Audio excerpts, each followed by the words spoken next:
A tukaj gojite orhideje? Tu gojimo orhideje, ja, in zdaj smo prišli na začetek celega postopka, ki traja dolgo 1 leto. A tako majhne so orhideje? Ja, na začetku so zelo majhne. Začne se s tako sediko, ki je sicer že stara 1 celo leto, in potem jo posadimo, vsaka dobi svoj lonček in jo gojimo še 1 celo leto, da na koncu zacveti in je primerna za prodajo.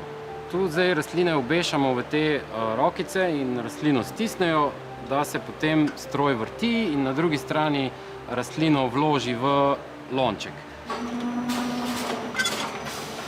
Še niže, evo, tako. Še ti poskusila? Te rastline se zdaj vozijo počasi in se premikajo v lonček, stroj pa bo zasul korenine z zemljo. Ampak tole ni navadna zemlja. Ne, to ni navadna zemlja, kot jo uporabljamo za druge lončnice in sobne rastline, ampak je sestavljena pretežno iz borovega lubja in kokosovih vlaken. To je pa zato, da je zelo zračna in da lahko korenine dihajo.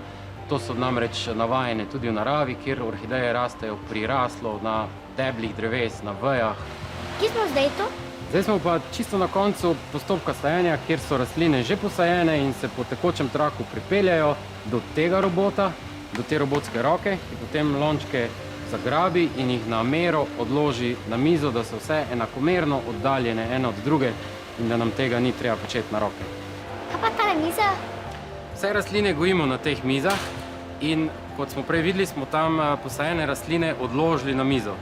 Ker še tista miza ni končana, zaključena, posajena do konca, jo bomo pustili tam, da se posadi do konca, na mesto rastlin pa gresta vidve na mizo in se odpeljeta v proizvodnjo.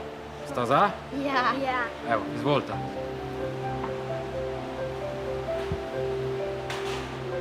V turško se usedeta, namestita se in gremo v tisto smer.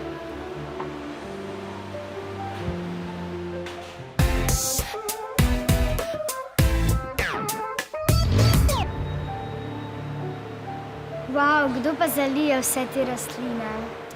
Vse te rastline je treba zaliti na računalniški sistem, na zalivalni sistem, ki poskrbi, da voda steče enakomerno čez vse rastline. Nikakor se tega ne da na roke zalivati in pritisneš tip in se bo požgalo zalivanje.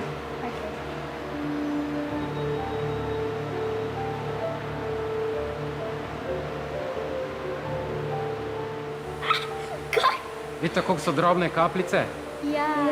No, to je zdaj neka kopija tropske nevihte. Še vidve bodo malo mokre. Kako dolgo časa pa rastejo orhideje? Vse, kar smo do zdaj videli, je trajalo 1 celo leto, kjer so rastline rasle, dobivale nove liste in zdaj smo prišli v to fazo, kjer pa rastline že imajo cvetna stebla, že imajo popke, cvetovi se že odpirajo, že točno lahko vidimo, kakšne barve so tele orhideje in vse, kar še zdaj rabijo na koncu, je palčka lesena, ki potem to cvetno steblo poravna, da ga lažje transportiramo in spravimo do končnih kupcev, ljubiteljev orhidej. Slečemo je iz tele srajčke. Kakšno palčko bi zdaj vidve vzeli za tole rastlino? Približno takole visoka je. Lahko vzamete vsaka eno. Evo, in kar tule zraven zapičita palico noter, kar čist do konca. Pa zdaj tole sponko eno boš dala sem. Tako. Eno boš pa dala tule gor. Eno pa ti lahko damo v lase. Še eno v tebi. Globoko čist do konca noter. Zdaj pa gre cvetno steblo malo okrog. Drugo sponko pa daš tu gor.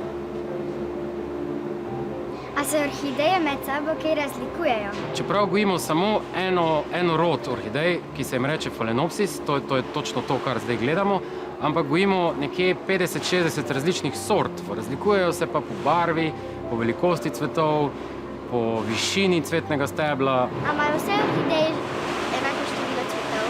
Tale jih ima na primer 2, 4, 6, 8, nekatere jih imajo 11 in več. Nekatere so pa tudi dvostebelne in potem je na vsakem steblu nekaj cvetov. Razlikujejo se tudi po barvi. Ta je na primer rumena, zelo pogoste so tudi vijolične in črtaste, pikaste, manjši cvetovi, večji cvetovi. Nekatere pa tudi pobarvamo. Pobarvane rastline izgledajo tako, s tem pa nekako nadomestimo tiste barve, ki jih v naravi ni. Tako, punci, prišli smo na konec celega postopka. Najlepša hvala, da ste bile z menoj cel dan, bile sta pridni. To sta te dve rastlini, ki sta jih vidve dali na palčko in speli in vam jih jaz podarim za domov. Vse, kar moramo zdaj narediti še, je, da jih spakiramo in pripravimo za transport k vama domov. Redo? Ja.